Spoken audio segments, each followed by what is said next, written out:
terakhir di hari ini tidak akan kalah seru dengan plenary session sebelumnya.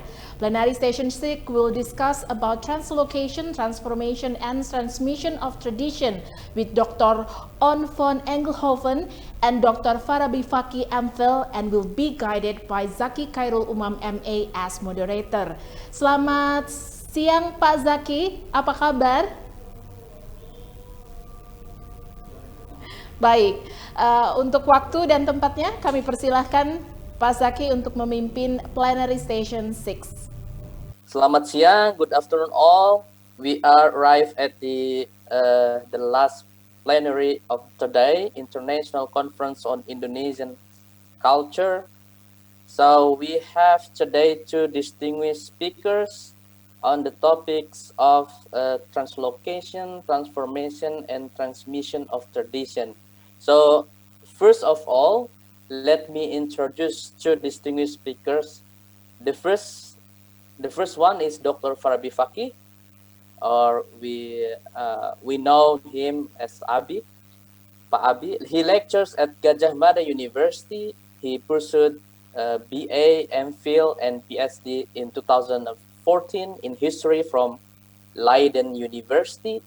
He obtained some international fellowship and also has presented historical topics from the late colonial period to post-colonial Indonesia in many international conferences, especially on the problems of state institutions, sovereignty, and many more. So today, he will be presenting his paper on hygiene and the rise of municipal citizenship, looking at future research on the cultural ripple of colonial urban Indonesia in the post-colonial period. So, and the second distinguished speaker, directly from the Netherlands, is Dr. On van Engelhoven. I hope my pronunciation is true. He lectures Southeast Asian linguistics at Leiden University, also the same alma mater like Dr. Faki.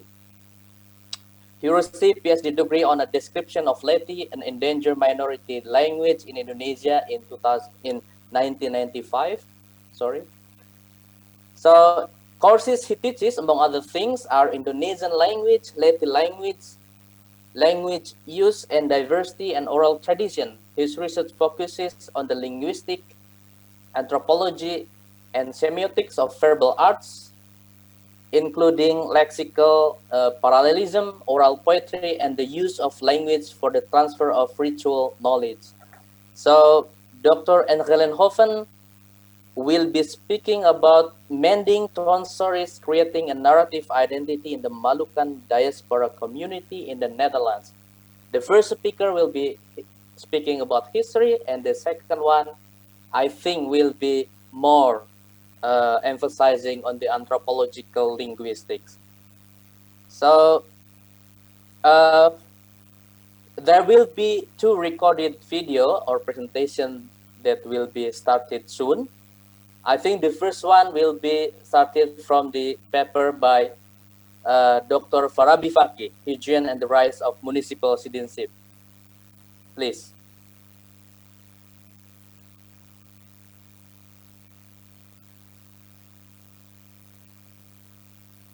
My name is Farabi Faki. I am a lecturer in history at Gajah Mada University.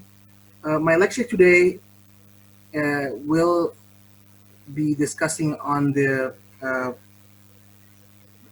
growth of urban culture in the context of colonial citizenship. This is part of the translocation, transformation, and transmission of tradition.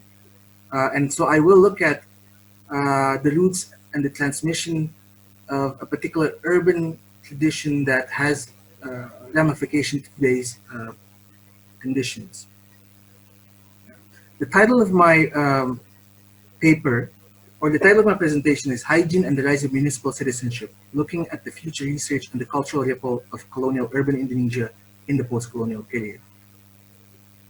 We are currently under an unprecedented once-in-a-century pandemic that has significant effect for the livelihood and daily life of billions of people. The pandemic highlights the massive systems of control and governance that regulate our lives, behaviors, and movements. It is a disruption that reminds us the extent toward which the expansive control mechanisms of our present civilization imposed upon our individual and biological self. This once seemingly invisible structures of restraints became visible within the governance of our individual spatial lives. Under this pathogenic attack of COVID, that seemingly normal life was exposed as one propped up by an array of technological and mechanical support. Our normal life has always been based on the premise that the biotechnological system that supports it remains in place and in hiding. I want to understand the development of this biotechnological system in Indonesia within the context of Dutch tropical colonialism.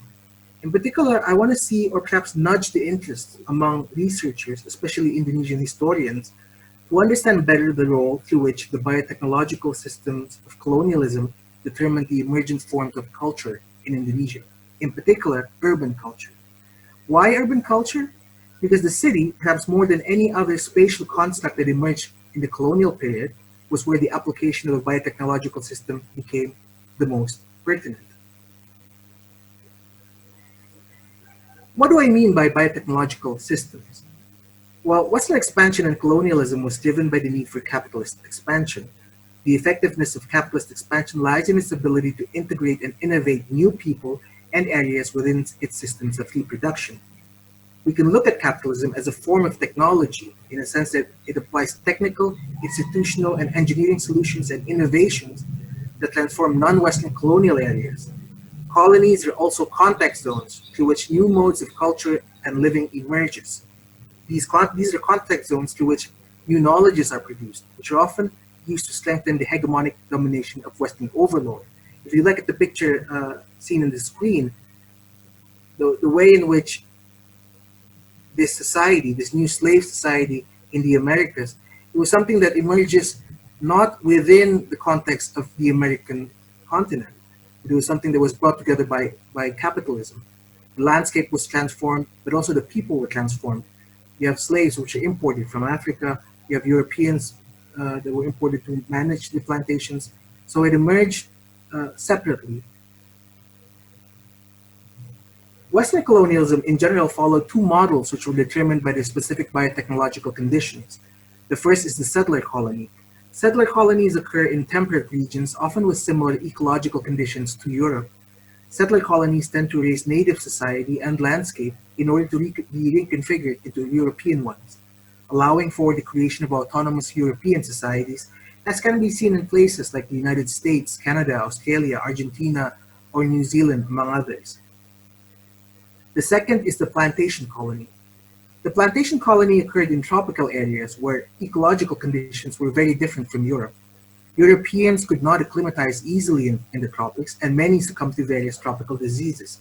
As a result, an autonomous reproduction of European society is not possible, and very few white Europeans would migrate to these areas. In the Americas, the plantation colony had to import laborers, mostly African slaves, and other factors of production in order to invest in the land. The society and landscape of the plantation colony emerges from this tropical enterprise, and native society is erased. In places like Java, though, the conditions took on a different route. Java being in the old world, the kinds of the erasure of native society that occurred in the Americas did not occur in Java. As we know, a lot of the natives succumbed not only through the genocides of Europeans, but through the kind of biological introduction of new pathogens from the old world in which they were not immune. In places like Java, the conditions took on a different route. Instead of importing natives, the colony integrated traditional Javanese feudal society in a form of indirect rule that strengthened traditional society. This plural society conjoined the technologically advanced Western capitalist society with a feudal Javanese society. Yet something was happening by the late 19th century. Development in tropical medicine and what would then be termed as hygienic engineering was profoundly changing the conditions of the tropics. Yet something was happening by the late 19th century. Development in tropical medicine and what would then be termed as hygienic engineering was profoundly changing the conditions of the tropics. The development of the germ theory, in which microorganic pathogens were correctly understood as the reason for many diseases, and the institution of the laboratory, which would then be composed of sections that could study the presence of microorganisms, worms, blood contents, and so forth, was a technology that allowed a new level of biological governance within a controlled population. The laboratory made legible through a series of medical levers within a particular society. This tool of legibility allowed for a new kind of governance based on the prescription of hygienic health, a hygienic social engineering that had initially been developed by the German physician Rudolf Virchow, as you can see in the screen in the middle. The problem with disease is that it travels within populations. Thus, to control the disease required a control of the population. The development of hygienic social engineering was thus much more effective in what was termed by many physicians in the Netherlands Indies as a forced society or a dwanggemeenschap. In these societies, the members were under surveillance and control of an upper management. These usually include the military, plantations, and pilgrim groups, for instance, Hajj pilgrims. While the rest of society are the free societies or the vrije gemeenschap, and these includes the rest of the places in the Indies, which included the countrysides and the cities. The most successful development of a comprehensive healthcare system was achieved at the Senumba Maatskappij, a company that is present in the Delhi area of what was then called the east coast of Sumatra. The Senumba Maatskappij was a progressive tobacco plantation company based in Amsterdam, and under the head Dr. W.A.P. Schuffner, who you can see in the screen, a new and comprehensive coolie healthcare system was implemented. Unlike the plantations on Java, the plantations in Delhi mirrored a lot of the colonial plantations in the Americas in that labor had to be imported and thus many pathogens that were transported along with the laborers.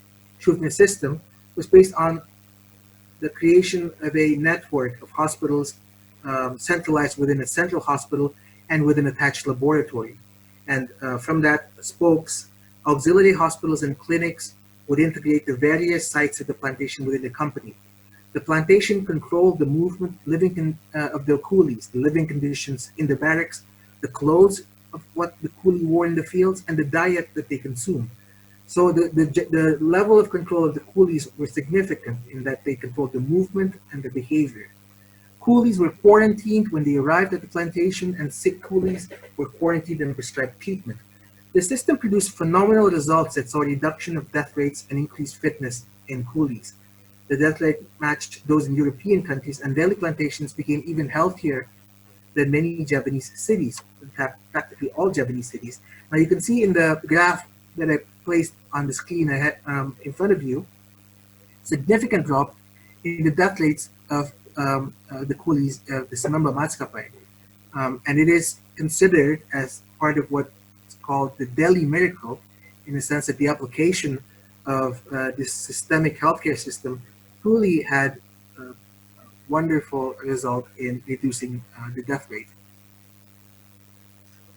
The success of this hygienic regime in Delhi was noticed by Batavia, and they wanted to replicate its success to other parts of the country, in particular in Java. Schuffner himself would move to the Public Healthcare Service office in Batavia in 1914. Yet the application of a hygienic regime required the kind of control of the population that the dwanggemeenschap had, but that had produced problems in the vrije gemeenschap of Java. There was little institutional means for the surveillance and control of the large and mobile population of the Javanese cities and countryside.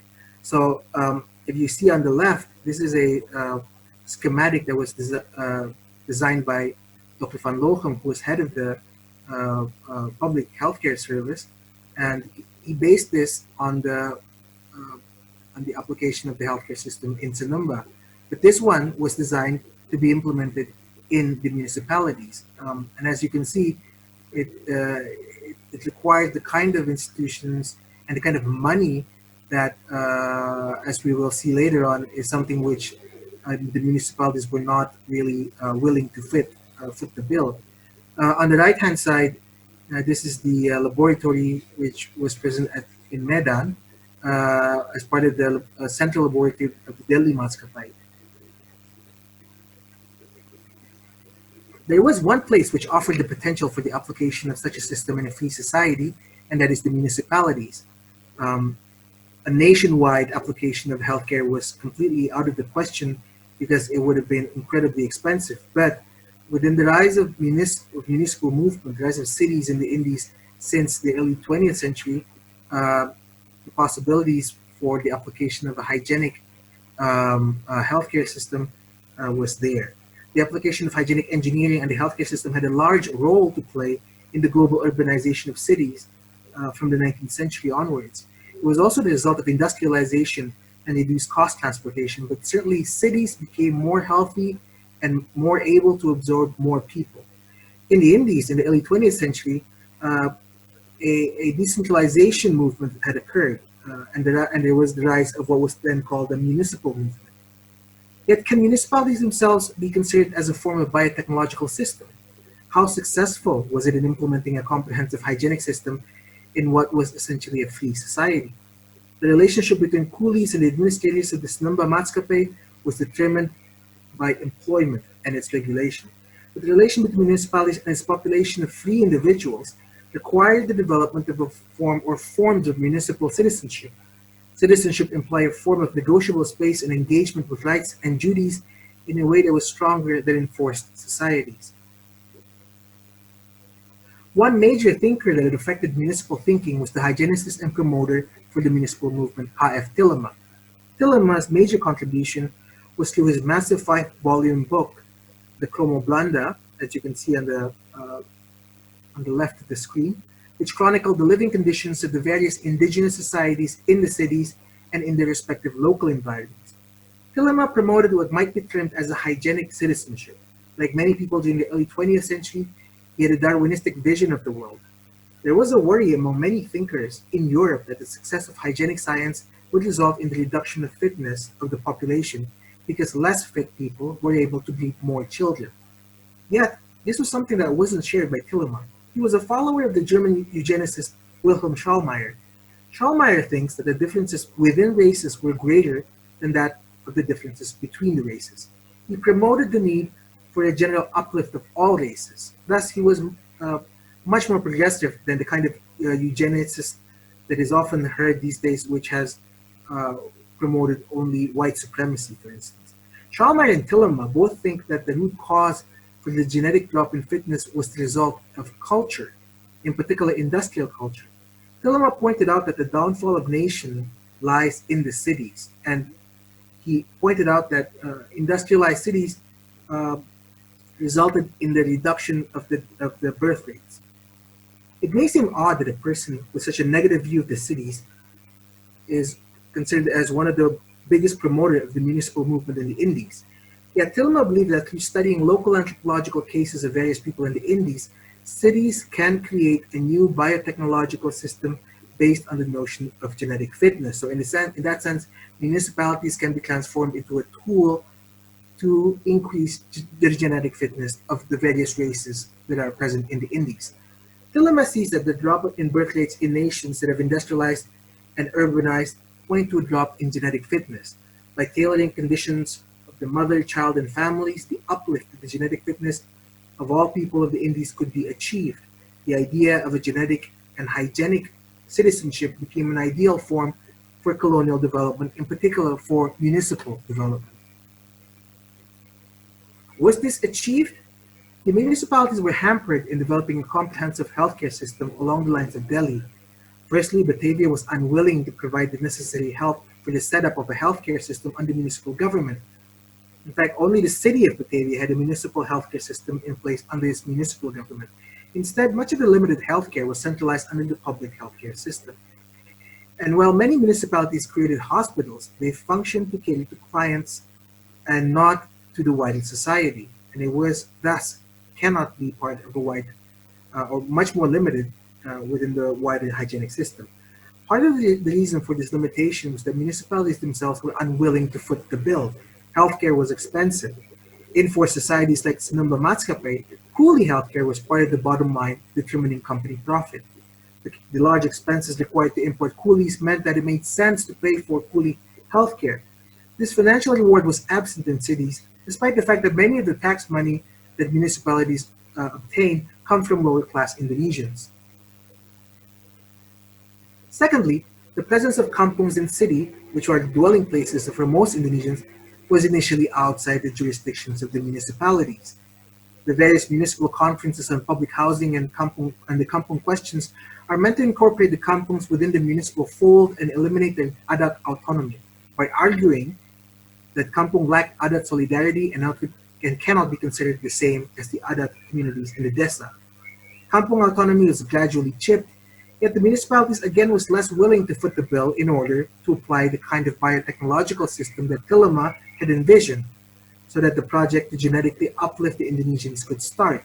Kampung improvement programs in some public housings were developed by some municipalities, but it was in no way adequate to the burgeoning masses of Indonesian urbanites that are fast increasing in numbers in the larger cities of Java. Thus, instead of a comprehensive healthcare system, what developed was a limited healthcare system that was based on curative and not preventative system.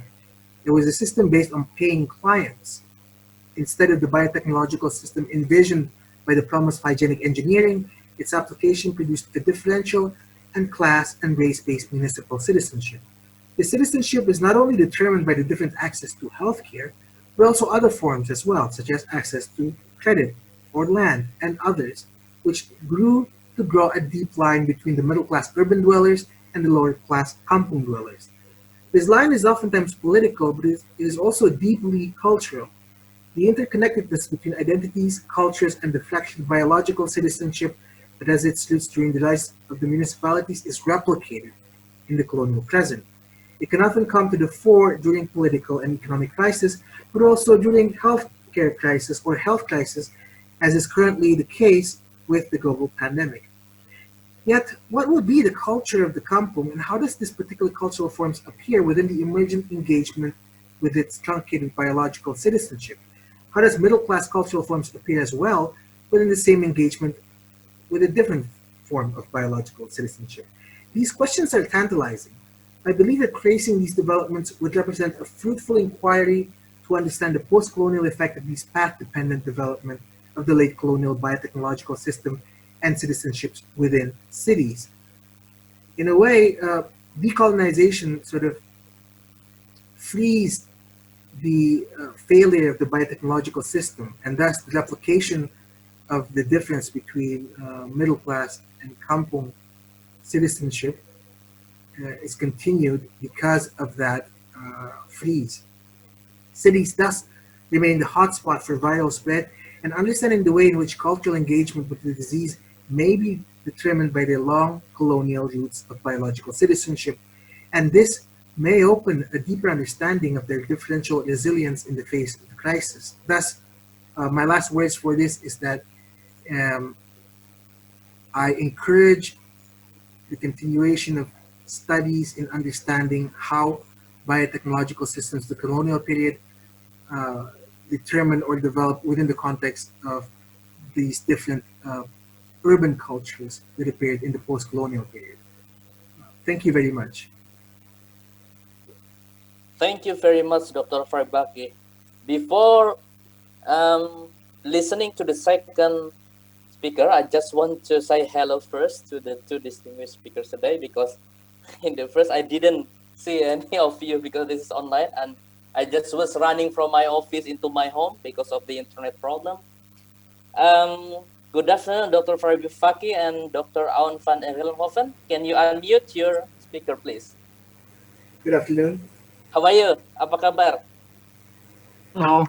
Yeah. I'm doing great. Thank you, Zaki. Okay, are you in Yogyakarta? Yes. At my Okay, house. good. Okay. This amazing presentation actually about some sophisticated layers of some aspect on biological citizenship.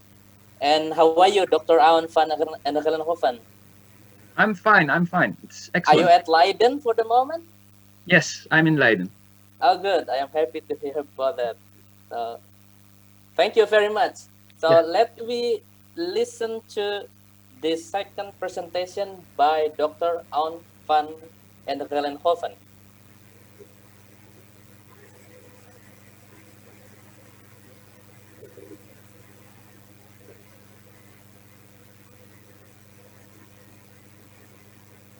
Mending torn stories, creating a narrative identity in the Moluccan diaspora community in the Netherlands. My name is Onno van Engelhoven. I am a member of Leiden University and I represent Associatie Traditie Lisan in Europe. This presentation is part of the sub-theme Translocation, Transformation, Transmission of Tradition at the Iconic 2020. Let's start with an overview. Every presentation has to start with an introduction. So, and specifically when we're dealing with an Indonesian conference, we need to thank and pay tribute to the ones who invited me, which in this case is, of course, the Ministry of Culture and Education and my colleagues of the University of Indonesia, Universitas Indonesia. Thank you very much for inviting me and providing me with the honor to talk with you about oral traditions in the diaspora. If we want to talk about this, then we need to have first some theoretical preliminaries. One of the things that I want to talk with you about is narrative functions and narrative topology. We will apply that to the Moluccan diaspora community in the Netherlands, for which we first need to have a little historical background about their migration to the Netherlands, then a little bit about their ethno-linguistic composition, and finally we want to discuss very shortly the Alifuru concept. I will tell you a little bit about oral traditions in the diaspora, specifically oral traditions on the Lease Islands in Central Maluku, then a small note on narration management, and the conclusion will be about mystification, which I will explain by means of an epic of migration that I will elaborate on by 4 versions of Hina Masawaya, after which we need to have some conclusions in order to make sure that this is a real presentation. So, first let's talk about the theoretical preliminaries. I talked with you about narrative functions. So when we talk about the story, because my presentation is about storytelling, then we need to know what a story is. One definition could be that the story is the interrelation of person and location names within a single narrated frame of reference, because person and location names relate to plot patterns. A plot pattern then is what Amin Sweeney in 1987 referred to as a narrative chunk when he analyzed Malay storytelling, in which he saw that several plot patterns would reoccur in a new story. In fact, one could say that every story is a combination of narrative chunks that you can find everywhere. So we could state that a story is a set of narrative chunks that is defined by the audience. For example, the story of Little Red Riding Hood implies that the audience expects the protagonist to wear a red hood. So if I would tell the story and then say that once upon a time there was a little girl who had a yellow cap on, children probably would disagree with me and say that's not the story of Little Red Riding Hood. Stories in Nusantara in general can be sacred or can be profane, but in an oral society as the one that we have in Nusantara in general, we see that sacred stories and profane stories are on a gliding scale. You can tell a sacred story as a joke, but also you can tell profane stories very secretly, half sacredly. Okay. Now I want to explain this by an observation by the Dutch anthropologist Jocelyn de Jong in 1937, who wrote a book on the Oirata community on Kisar Island in southwest Maluku. And when he analyzed the main myth of that community, he thought that actually these people could not really tell stories comparable to what we are looking at here.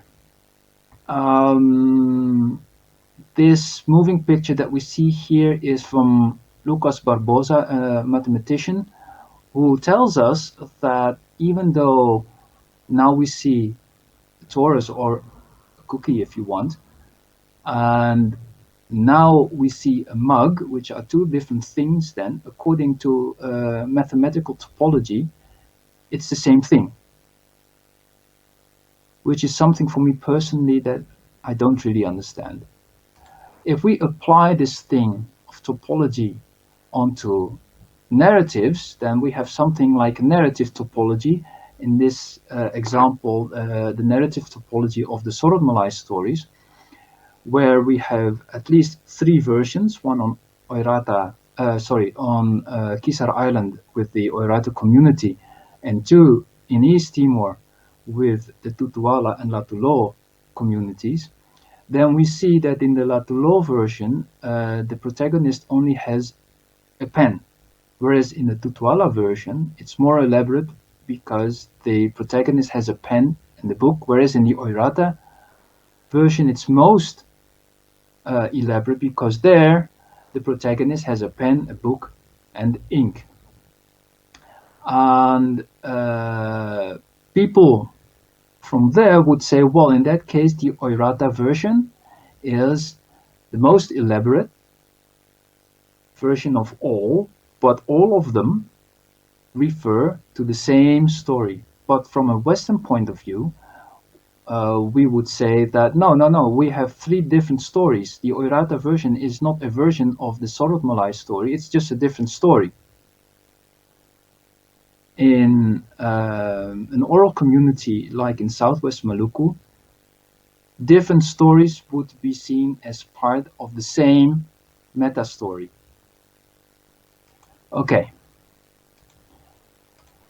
So if we look again at narrative topology, then one of the features are names, because names provide temporal landmarks, especially in languages as we have them in Indonesia that do not mark tense, like in English. You need to have a name to make sure with what time you're dealing with. So, for example, if we say Sukarno, we know immediately when this takes place. Narrative chunks, by the way, names are narrative chunks. They already provide plot patterns. Like in Little Red Riding Hood, the big bad wolf. Those are already little chunks that tell you a little story. Songs are also a topological feature because they provide truth landmarks. Specifically in Southwest Maluku, if you can tell a story but you don't know the song, then it is narratively not real. It's only real if you also put in the song. Songs and the names are important in the story altogether. And then we have narrative artifacts, which are something like this. On Kisar Island, we have this rock that is a comprehension aid for Oirata people to tell you the story of the arrival of the Dutch. Because in the middle of the photograph, we see a black section, which is considered by Oirata people to be left by the Dutch, which is evidence that they came here, right? Okay. So what about the Moluccan community in the Netherlands? Let's do that really quickly. We provide you with a historical overview. So 45, Indonesia got independent. Then we know that from 46 to 1950, there were other states because we had this Republik Indonesia Serikat. So it was a federation of states. One of them was the state of East Indonesia that conceded into the Republic of Indonesia in 1950. And then all of a sudden we realized that the Dutch still had their colonial army in Indonesia. So when it was disbanded in 1950, there was a problem because you cannot disband an army abroad. So the option was to either step over to the Indonesian army or to go back home, or if you don't want to do that, you had to come to the Netherlands. So that happened to 12,500 soldiers who were transferred from Indonesia to the Netherlands in 51 and 52. So there they come. These soldiers, it's very important for us to realize, are very young. They were in their 20s. These were young people. Okay, what is this? So this is Maluku and Timor and North Maluku, where we have, around the Banda Sea, we have about 92 different languages. In the Netherlands, however, only 2 of them survive, which is, of course, Malay or Indonesian, and a language called Iwaaf, spoken on the K Islands. The majority of the Moluccans in the Netherlands originate from the central Moluccas, so 76% is from central Maluku. Then another huge part, 21%, originates from southeast Maluku. And because they were mostly Catholics, they were immediately located in 1951 in the southeast of the country, where the majority is also Catholic. In the end, some of them left there and went up north, where they became their own group, because these were not Catholics, these were Protestants. Then we have a small group where I'm from, just 3% of Southwest Moluccans. And finally, I have to mention the Muslims who had a problem when they arrived in the Netherlands, because in the 50s, the Dutch society did not know what Muslims were. So they were located in the north, and only later they moved southwards, where they built their first mosques, and they are also about 3%, but they should be incorporated in the 76% of Central Moluccans. Okay. So we have 3 ethno-linguistic groups: Central Islanders, Southeast Islanders, and Southwest Islanders. 76% is from the central part, and the majority of them came from Saparua Island. In the Alifuru concept, however, that came up during the 60s, people did not like to talk about 3 ethno-linguistic groups. They said there was just one people. We're all Moluccans. We are not 3 different groups. We are all descendants of the Alifuru, the traditional inhabitant of Seram Island. We do not speak 92 different languages. We only speak one language. What you call different languages are just dialects. And we, as I already said, have all one origin. We all came from Seram Island, from a place called Nunusaku Mountain, which is located around here. This story, by the way, is Central Moluccan cultural heritage. It does not apply to Southeast Islanders and Southwest Islanders. So if we go back to the narrative topology thing and we talk about oral traditions in the diaspora, then how is this managed? How is narration managed? Well, actually, I already told you, as in Indonesia as well, if you want to hear oral history, or you want to have a story, then you usually go to your grandparents. That also happens here. But the problem was that the people who are now old people, who are now grandparents, were in their 20s when they arrived in the Netherlands. And when you are 20 years old, you are not really thinking in terms of a cultural heritage, specifically not in the 50s when everyone was trying to survive. This is a very important observation. So let's talk about oral traditions on the Lease Islands then. Oral traditions and on these islands and everywhere else, I think, is about remembering the past and understanding the present. So we had storytelling and kapata, which again, so kapata are chanted poems, can be used together. You can tell the story of Patimura and then add the kapata that goes with it. Or you can just do the kapata and then not tell the story, but usually you have both of them. The kapata, the chanted poem in Central Maluku, is usually about regional history, very often about clan history, and there we have a problem because that is group property. So I mentioned Patimura, but I'm not the one to tell you about Patimura because I'm not from the Matulesi clan. I'm not the one to tell you that story. The stories are sacred, and only the ones who own the story are allowed to tell you the story. And specifically in Central Maluku, the Kapata are identity markers because they belong to a village, to a negri, or to certain groups only. The main motive in storytelling in the Netherlands of the Maluku group is migration. And I want to talk with you about this epic of migration, which is in a way interesting because it's epic, but we don't have heroes there. I want to talk with you about this with a song called Hina Masawaya. And you find it in the church psalm book. But then the interesting thing is it does not have a translation. So if you take a look at the text, then we all know it's about migration, but the text, the original text, we don't know what language it is. So most people say it's from Saparua, but the majority of Central Moluccans are from Saparua, right?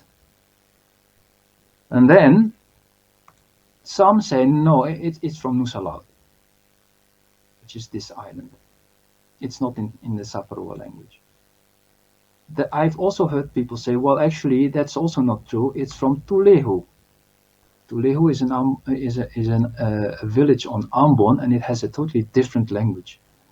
And someone told me that all three are totally wrong because it is originally Alune, which is spoken on Seram Island.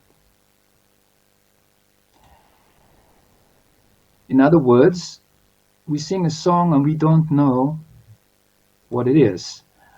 This is the song, Hina Masawaya, and I want to look with you at only these colored 4 words, Hunimua, Salane, Ite, and Kibiratu. That's the only ones that I want to discuss with you, and then we're going to compare. But first, I would like to play the song for you that you can hear how it sounds.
Okay, there we go.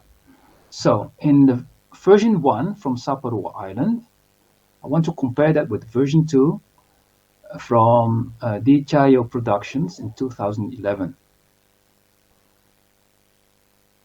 If we compare, then already in the first sentence, we see that Hina Masawaya, that's the first sentence, is translated comparably. So in version 1, it's translated as in days gone by, and in version 2, in times gone by. That's not really very different.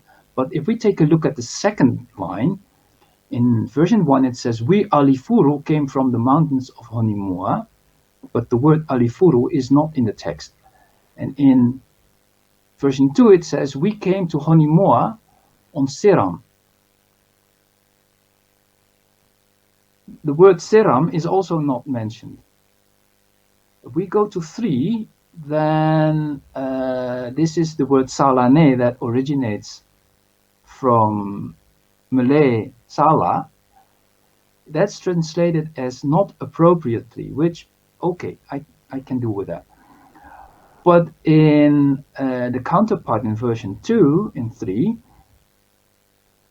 that sentence has nothing to do with wrong or not appropriate. It's totally gone. In 4, we see that both versions talk about a house, though one would say townhouse and the other one says it's a holy house, in a place called Sepa. But in 5, we see that Kibiratu, that is translated as things in the Saparua translation, but in the Chayuk translation, it is rendered as great empire, whereas the Kite, which was green, is we in version 1 and us in version 2. So let's say that's in both instances, that's still Kita. So that is the same. If we compare that with version 3 in Alune, by an Alune speaker, and version 4 by a Nusa Laut speaker, then we see something else. Then we see that the first sentence is totally different, whereas in the Alune version, we talk about the ocean water rising. In the Nusa Laut version, it's nothing about water. It's a totally different scene. In 2, we see actually that Honimoa is replaced by Nunusaku, which makes sense in the story that we just saw, that everyone should have originated from Nunusaku Mountain. In 3, we see that in version 3, in the left version, Salane is rendered by sins, which makes sense, but in the opposite sentence 3 in version 4, it does not seem related anymore. In sentence 4, at the left, we talk about a boat sailing at sea, whereas in 4, we see that that sentence is not related at all to sentence 4 and 3. And in 5, we see that indeed, in version 3, Kite is still something like us, but then Kibiratu is translated as sin, whereas in version 4, Kibiratu is translated as noble leader, which I think is related to the fact that Ratu means queen, whereas Kite is translated as one. So you see, we have one song, 4 different versions, and they hardly look alike. So our conclusions then. We saw that we were talking about names, songs, and narrative artifacts in narrative topology. Names provide plot patterns, songs relate to narrative reality, and narrative artifacts provide comprehension aids. And what we just saw with this song is there is this phenomenon of mystification, which is due to language shift, of course, because when the Moluccan soldiers came in Indonesia already, they probably shifted their local language for Malay. By the way, that has been going on for a long time because the indigenous languages of Central Maluku are generally spoken by the Muslims and no longer by Christians. So we have a shift to Malay, then they come over to the Netherlands, and then in the end there is a shift from Malay to Dutch. Young Malucans hardly speak any Indonesian, they all speak Dutch. Which implies, of course, a loss of meaning. So the names don't mean anything anymore, and we saw that song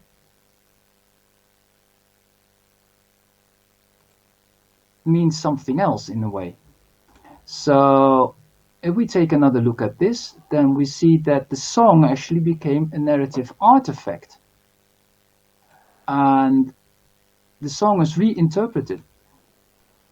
Whereas originally it was a migration, or a removal if you want, from Honimua to Sepa, which is on Saparua, to Seram, so just across the strait, it's reinterpreted as going from the homeland into the diaspora. And we just saw that what happens here is that young Moluccans try to unify all different ideas about origin into a single element. Thank you very much. This was my presentation. I hope it has been useful, and I wish you a lot of success in this conference, and hopefully we will see you again.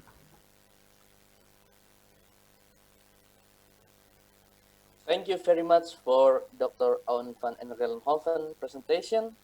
This is very interesting and I think fascinating in the way that we know about the, maybe to some extent also the lost tradition of some Malukan community being, let's say, exile, not really exile actually, because of the historical problems and also, of course, political, economical things. And we know also about the shifting from the older generation to the young generation, which Pak Aun said the loss of meaning related to the song that he linguistically and anthropologically discussed in the second presentation. So in the next session will be question and answer. Maybe we can read first from the question from the audience first, because I have also question, but I think the first question is for Pak Aon.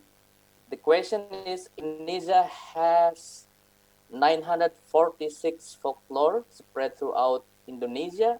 The problem is that the younger generation in Indonesia is mostly not interested with folklore or traditional language.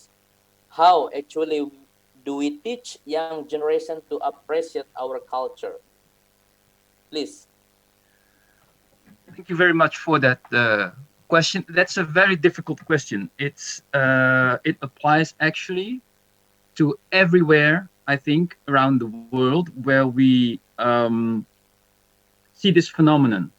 So the term folklore on its own already means that's the lore of the folk, so that's the knowledge of the non-educated people.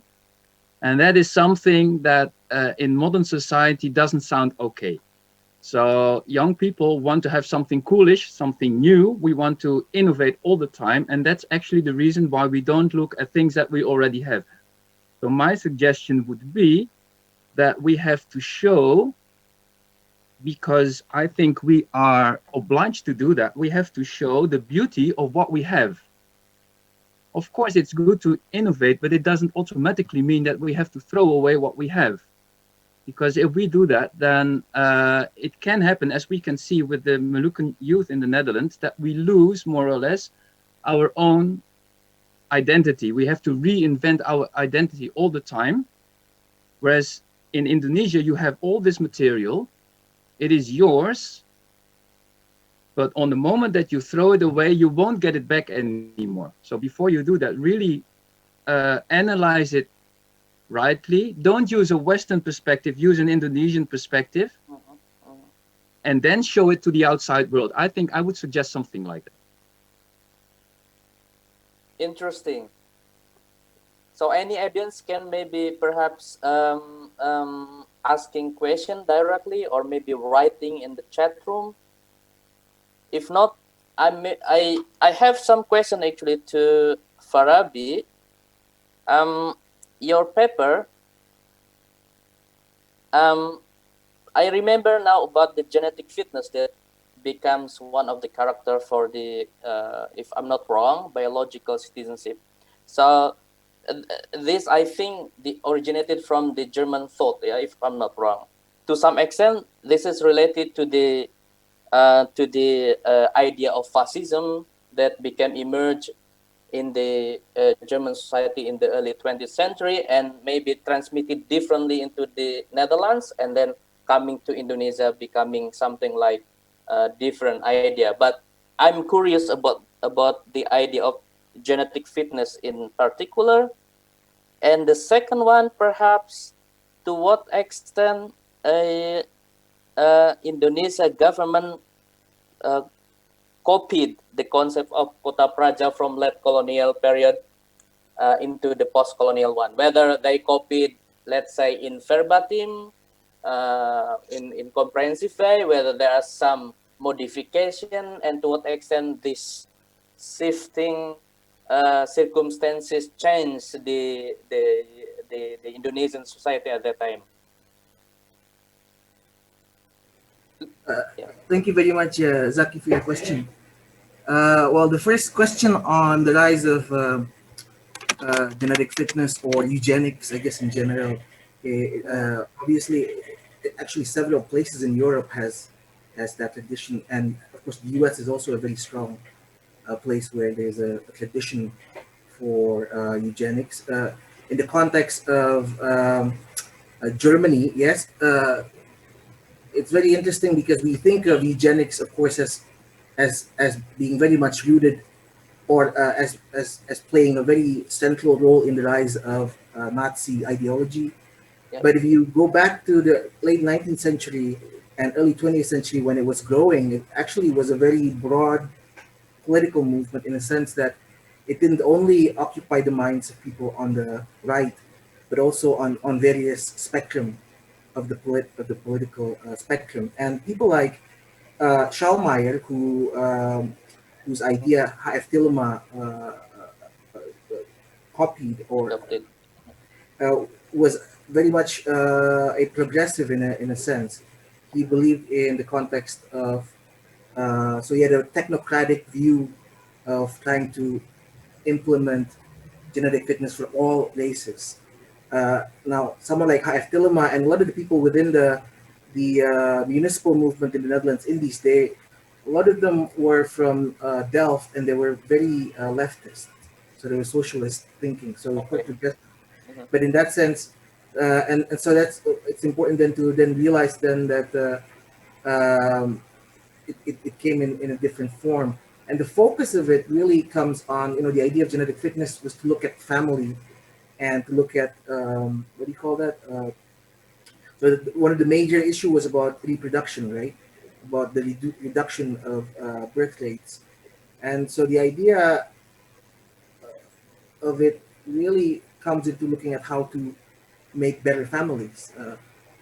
So in that sense, there is actually a continuation in the post-colonial period. For instance, we can assume that the KB, Keluarga Berencana, has some parts of it as its roots within this.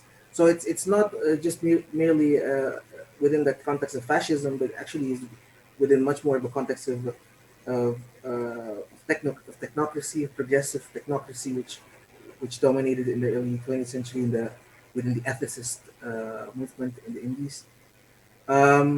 And your second question on the continuation of the municipalities during the colonial period was Gemeente and then later on Kota Praja, right?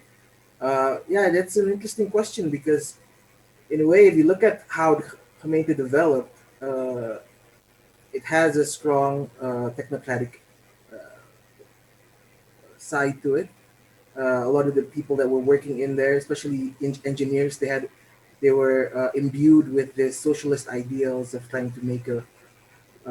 But on the other hand, as we've seen in the development of municipalities in the Netherlands Indies, they really couldn't do the kind of work that they aspired to do, and there was a lot of and then of course there was a significant portion within urban Dutch society or Dutch East Indies societies that were that wasn't part of the ethicist movement. So there was partially that that other place of market capitalism that limited the ability. Um, what happened post-colonial Indonesia? That's really interesting because it's about the question of local governance and why it and what happens to local governance as it decolonized. And we can see that actually in the context, this is a very broad thing, but one of I'm doing research also on this on decolonization of these kind of local government in the context of municipalities, is that municipalities lost its ability in the kind of management that it had, partial management that it had during the colonial period. And one major reason for that is that the kind of uh, technocrats or the kind of experts within that they left, they came back to the Netherlands, so there was an empty. And while Indonesia did have experts, that it had to be poured out into the central government because and so in that case, I would say in general there was a reduction of capability of local government, in particular in the municipalities. So in a lot of ways, the Kota Praja continued on the institutions of the municipality, but it didn't really continue with the capabilities as limited as it was during the colonial period. Thank you. Zaki. Thank you very much. There are some questions from the audience, but I think my question for Pak Aun maybe can be addressed for the moment. The first one you mentioned about of course, the Malukan diaspora in the Netherlands. To what extent the identity formation of this diaspora community, the community diaspora, as previously as the people of islands and water in Maluku into the Netherlands, of course, the lands below the sea, if I'm not wrong. So to what extent this changing idea, but maybe memory and also something like that. So thank you very much. So if I understand right, so your question is about how did the migration to the Netherlands into a new environment more or less influenced the memory of those migrants? Right. Right. This is a very good question, and it's definitely true because we all know Indonesia. That's an archipelago. That's a lot of water with islands, and if you go to the Netherlands, that is a small part of a continent. So there is sea, but just at one side, not everywhere.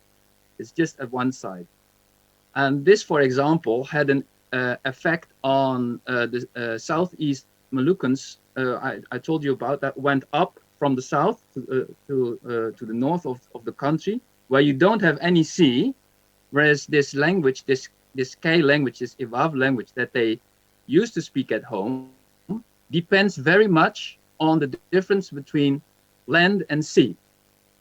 But if you don't have any sea, you can't use that language anymore. So one of the things that happened was that they all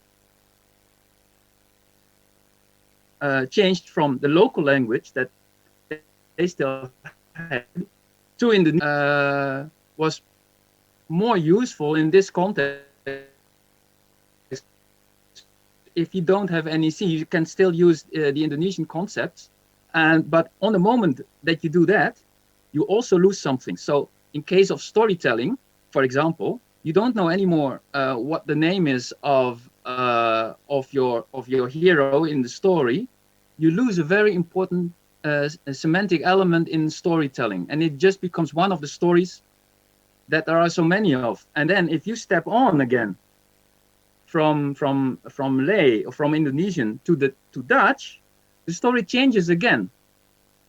One of the things that is very important in Nusantara culture in general is that I also have an Indonesian background, so I know this from experience. We are very sensitive when it's about magic or mysticism. And the Dutch language is not used to this. So on the moment that you change from something mystical, like in Javanese culture, there's a lot of mysticism. You change that into Dutch, this element is gone. This element is totally gone. We don't have that in the Dutch language. So if we talk about a golden sword flying around, for us, anak Nusantara, we think, oh yeah, golden sword going around. And what's the name of the sword? Where is it from? And the Dutch person would say, no, that's impossible. It's a fairy tale. It's not true. This is exactly what is happening. And so you get more or less displaced or remote from your own cultural heritage. This is exactly what you say is what is happening right now. Yes, thank you. Are there many people, I mean, the diaspora coming back to Indonesia for a while and then returning to the Netherlands? Because I am remembering now reading the diaspora case by the Hadromi people from Yemen to Indonesia and from several centuries, and they, I think to some extent also influence each other, even though they have already their own citizenship, one Yemeni, one Indonesian, or perhaps Singapore, Malaysian, etc. To some extent, this also becoming mirrors for the Moluccan diaspora in the Netherlands.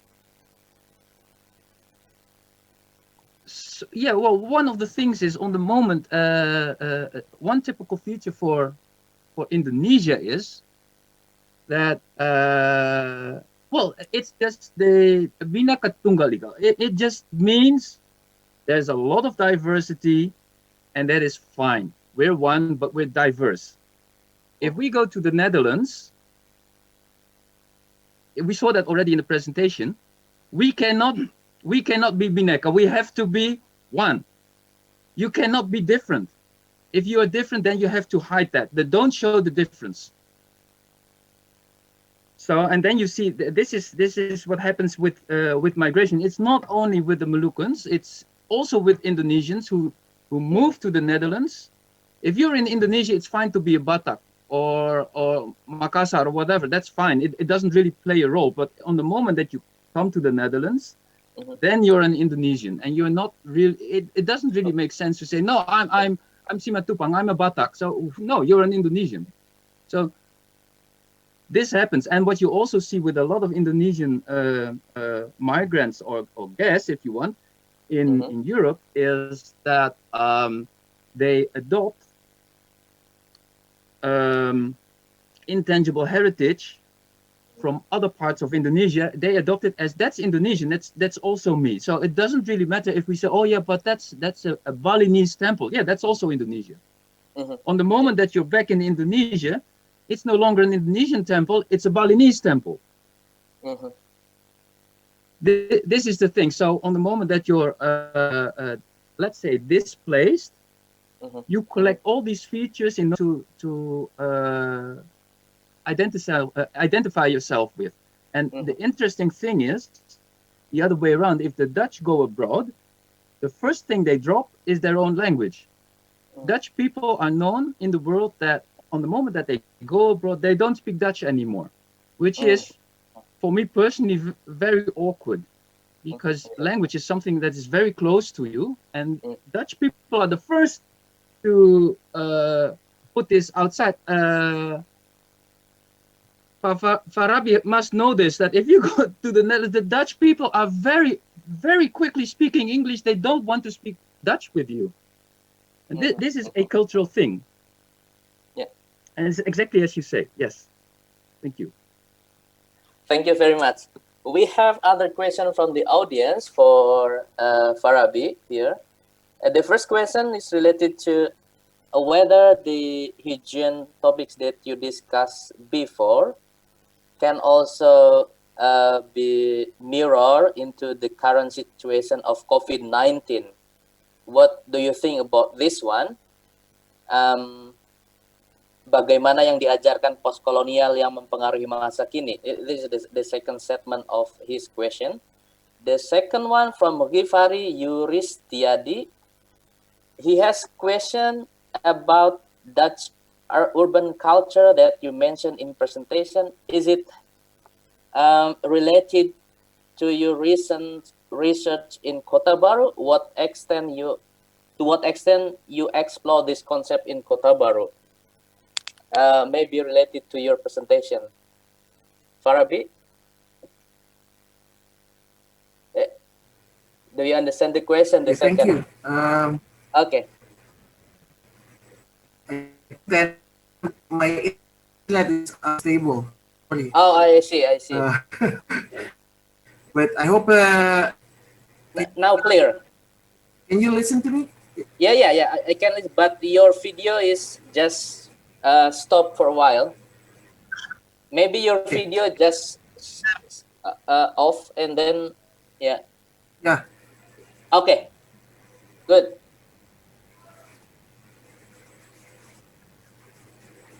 Yeah. Okay. Thank you. Well, for the first question, that's sorry.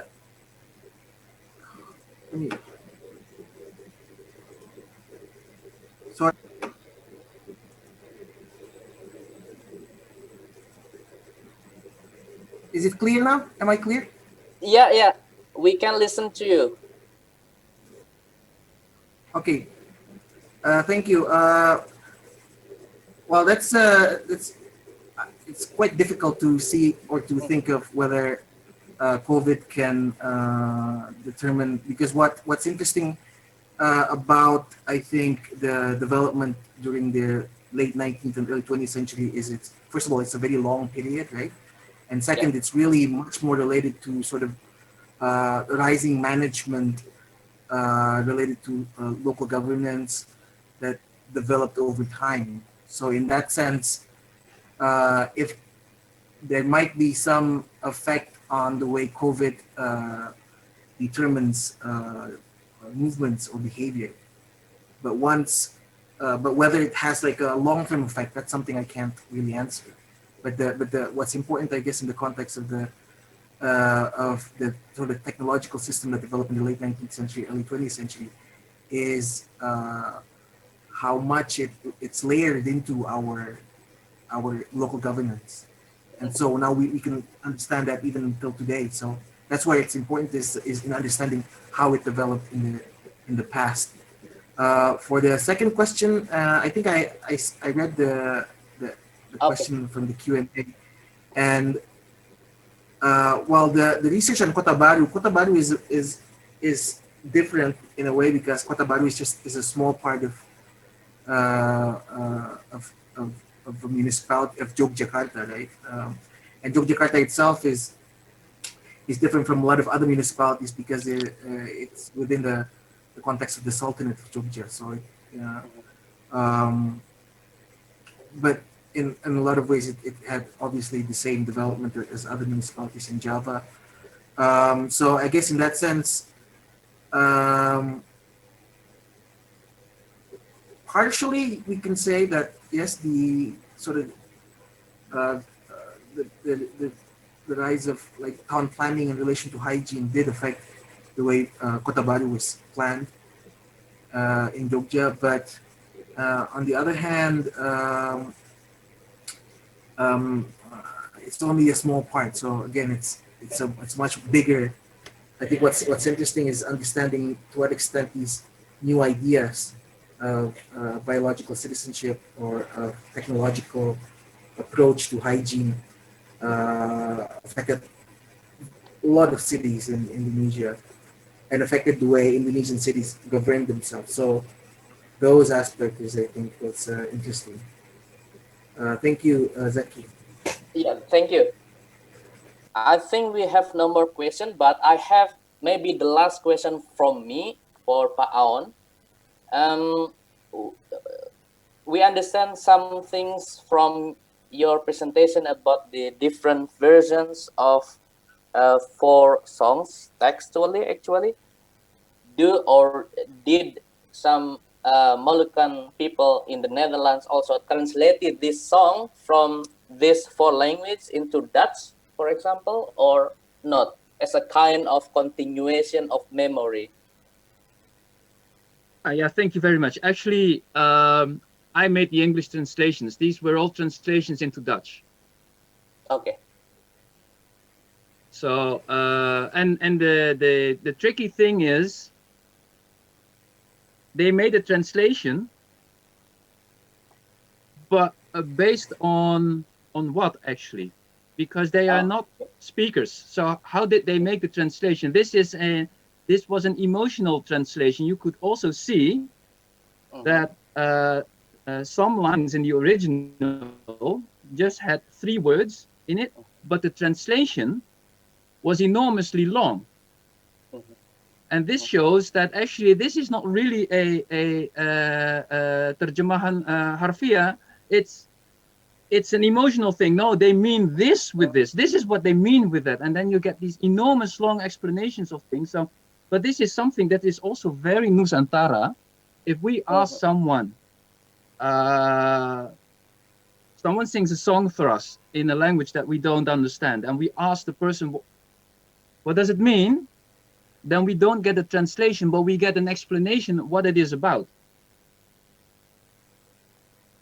And this is exactly what is happening here. But the funny thing is actually that they see it as a translation, but it's not really a translation. It is an interpretation. Yeah. Yeah.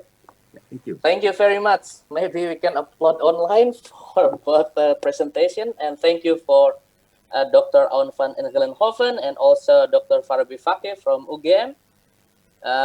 We will meet again in the maybe in the future, I hope. And thank you very much for the committee for the opportunity to have 2 distinguished speakers today or this afternoon. Thank you very much again, and see you again. Yeah. Bye. Bye. Thank you, Zach.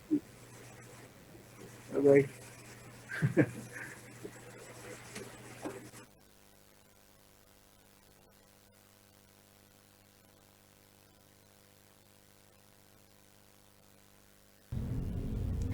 We will close Iconic 2020 with panel session, which will take place at 4:30 this afternoon. We have 4 session panels that Sobat Iconic can follow. You can kindly access the link that is already visible on the screen or on your gadget or PC at this time. And I want to remind you, don't forget to take part in the Iconic 2020 series on Thursday, November 12th, with many interesting activities that we have prepared. Info-info untuk rangkaian kegiatan Iconic 2020 dapat Sobat Iconic lihat langsung di social media atau akun Instagram kami, yaitu @iconicculture.id. Jangan lupa juga untuk mendukung rangkaian Iconic ini dengan menggunakan tweet kegiatan kami dan juga melakukan posting di social media kalian. Untuk link tweet sudah ada di bio Instagram kami seperti yang saya sudah katakan sebelumnya. Anda bisa langsung mengakses semua info-info mengenai Iconic 2020 di akun Instagram @iconicculture.id. Saya Francisca Renata, mohon undur diri untuk hari ini dan ikuti keseruan acara Iconic 2020 kembali di esok hari.